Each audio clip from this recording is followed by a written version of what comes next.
Hi everyone, this is Kimo Vlog, si Filipino reactor based here in Saudi Arabia, and welcome back to my channel. Agad-agad gawa tayo ng reaction video sa Barda compilation. So without further ado, let's start this reaction video. Saan tayo dalahin for today's video? Ano ang mga bagong chismis natin? Pero wait lang, Mami Divine. Thank you so much, Mami Divine, sa iyong paayuda ng nakaraan. I love you so much. Thank you so much po. So I won't take any longer. Let's start this reaction video. Pero ang tanong ng bayan at tanong ng buong bansa, may nahalata ba kayo sa mga paayuda ng parents ni David Licauco or family ni David Licauco sa Australia? Magkakasama sila palagi, di ba? Bakasyon talaga sila kung bakasyon, di ba? Walang mga solo moment si Ginoo. May solo moment man si Ginoo pero nagja-jogging lang siya.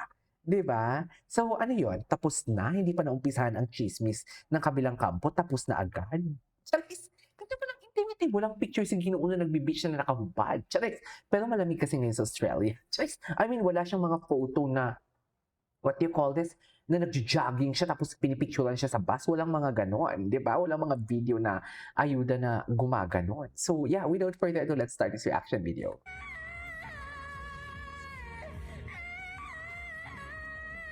Ay, ano to? Angelica, paano ba this Gen si Barbie Fortesa? Grabe nga naman talaga siya. Grabe talaga si Barbie Fortesa. Ganda ng pagkakamura niya doon. Sino kaya alam mo, curious ako kung sinong lalaki to. Curious talaga ako kung sinong lalaki to yung sa likod. Ang likod niya. Kelvin Miranda? Is that Kelvin Miranda kaya? O si Kokoy? Sino kaya yun? Baliw-baliwan dito. Baliw-baliwan dito si Barbie.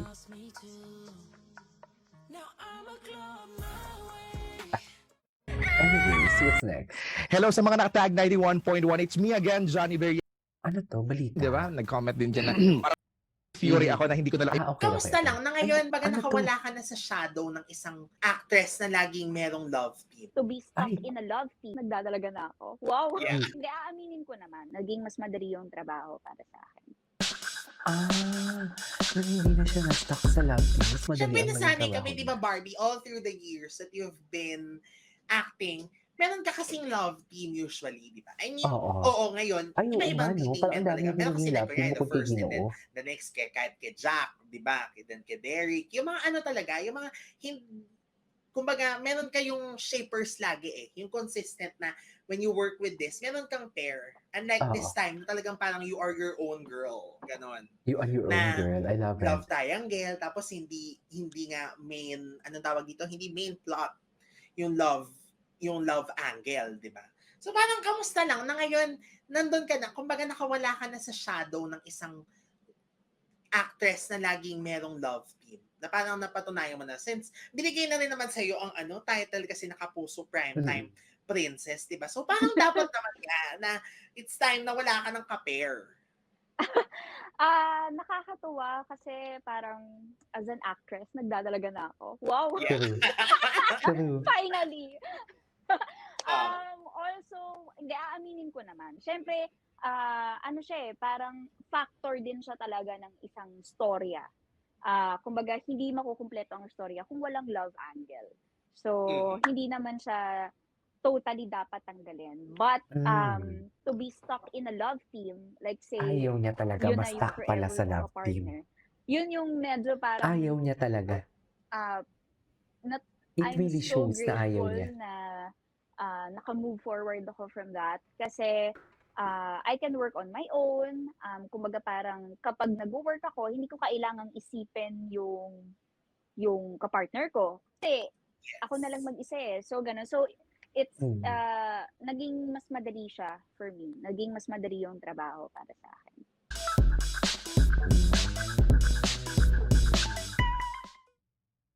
Okay. What is this? Okay. Barbie Fortesa ikinasal na nga ba? Viral usap-usapan sa social media ang latest photos niya sa Instagram Ito na kung talaga saan yun, tinan mo, lahat talaga ng mga voice over na walang mukha pag gumagawa ng video, puro ka fake newsan. naka-wedding gown ito. Maraming celebrities ang nag-comment ang lakas ng apog nila eh. Kasi alam mo, hindi kita ang mukha nila, hindi nakabalandra. Ito dito sa You know what latest I mean? photos niya. Hindi po kahit mali ang sasabihin nila, hindi sila mahihiya. Kasi walang mukha eh.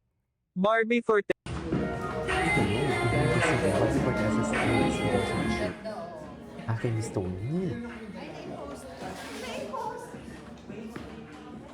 Ang ganda oh. Anyways.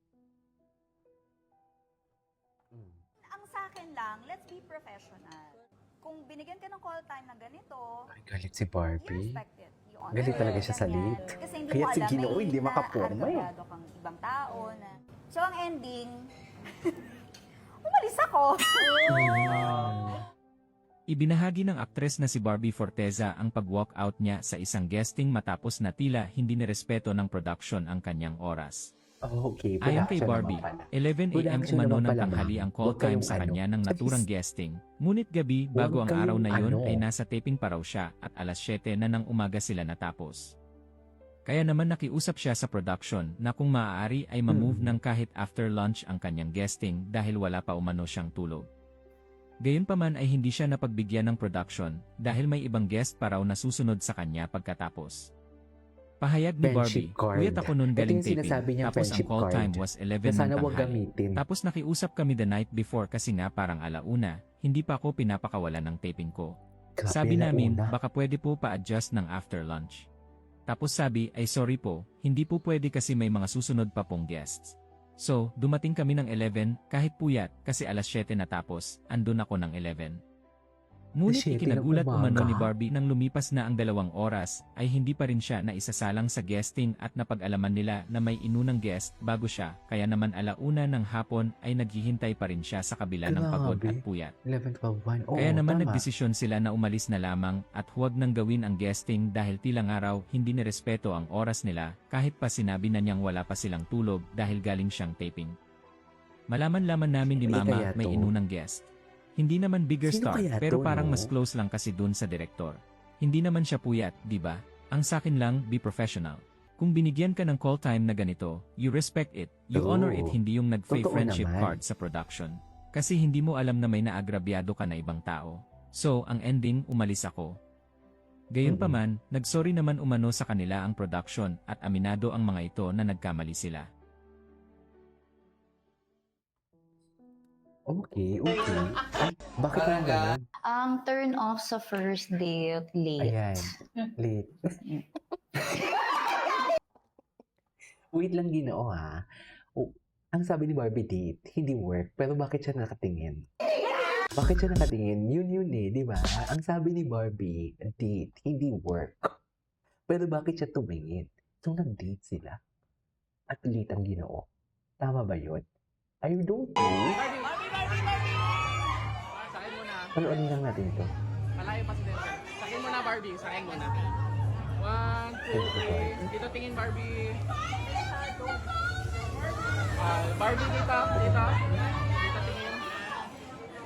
Itong lens na to. Yan. Perfect. O, kaway. Dito po. Well, with extreme horror at its core, we will also tackle about contemporary issues. Kaya it's very relatable. It's a movie about love, love for family, love for siblings.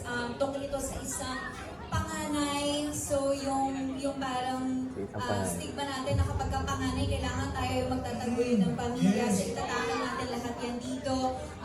Yung mga breadwinners, katulad ko, like myself, makaka-relate. So this is definitely a movie for everyone. This is a horror, an Sila mo kay Barbie? alternative narrative horror film, but it is a movie for everyone for sure. And it is worth your money. Anyways, that is all for today's video. That is Eva Vlogs. And see you in my next vlog. Bye!